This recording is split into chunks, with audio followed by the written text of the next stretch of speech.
கிறிஸ்துவுக்குள் அன்பானவர்களே, உங்களை சந்திப்பதில் மகிழ்ச்சி அடைகிறேன்.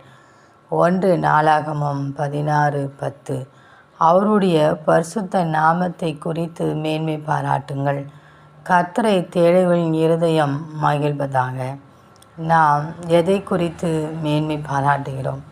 சங்கீதக்காரனாகிய தாவீது கர்த்தரை குறித்தே மேன்மை பாராட்டுகிறான். ஏனென்றால் அந்த நாமத்திற்கு வல்லமை உண்டு. அவருக்கு உள்ள மேன்மையை நாம் யாருக்கும் ஈடு இணையாக கொடுக்க முடியாது. சிலர் ரதங்களை குறித்தும் சிலர் குதிரைகளை குறித்தும் மேன்மை பாராட்டுவார்கள். நாமோ நம் கர்த்தராகிய தேவனாகிய கர்த்தரையே குறித்து மேன்மை பாராட்ட வேண்டும் என்று சொல்லப்பட்டிருக்கிறது. அதே போல் ஒவ்வொரு நாளும் தேவன் நம் வாழ்வில் செய்த நன்மைகளுக்காக நாம் நம் தேவனாகிய கர்த்தரை குறித்து மேன்மை பாராட்டும் போது அவருடைய இருதயம் மகிழ்கிறது. மேன்மை பாராட்டுவது என்பதே அவரை துதிப்பது ஆகும். எல்லா காரியத்திலும் தேவனாகிய கர்த்தர் நமக்கு எவ்வளவோ நன்மைகளை செய்திருக்கிறார். ஆனால் நாம் நினைக்கிறோம் நம்முடைய சுயபலத்தால் முடித்து விட்டோம் என்று சொல்லி. இல்லை, தேவன் நமக்கு அருளிய சொல்லி முடியாத ஈவுகள்.